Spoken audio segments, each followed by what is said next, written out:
अस्सलाम वालेकुम, बाज़मा डेली में खुश आमदीद। आज बाहर आए हैं जी। जामनों के पौधे तो काफ़ी सारे हैं। सुना है कि ये जो कॉर्नर वाली जामन है पकी हुई है, किसी ने खबर उड़ाई है और हम पहुंच गए हैं। हाँ जी, वो देखें जी, मेरा शेर ऊपर चढ़ा हुआ है। सलमा जी जामने तोड़ रही है पक्की पक्की, क्योंकि नीचे से लोगों ने छोड़ी नहीं है। हम जिस दिन अब आए हैं तो नीचे से सफाया हुआ है और पौधे बेचारे की सही दरगत बनी हुई है, साइडों से तोड़ तोड़ के उसको साइडों से सारा ख़त्म किया हुआ है और एक भी जामन नीचे नहीं है।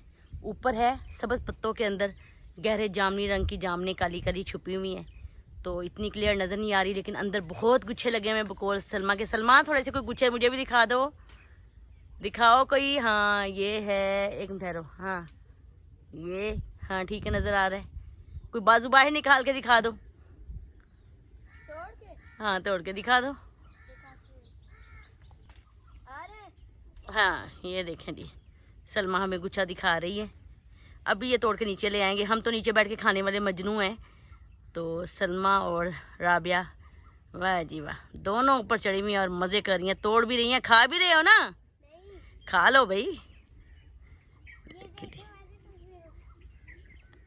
कहाँ हो भाई? हाँ चलो ठीक है ठीक है ठीक है। लोगों ने तो छोड़े नहीं है, लेकिन जो ये ऊपर लगे हुए थे कुछ हमने तोड़े हैं। और जी बहुत मज़े के काले, जो थोड़े काले हैं वो भी मीठे हैं।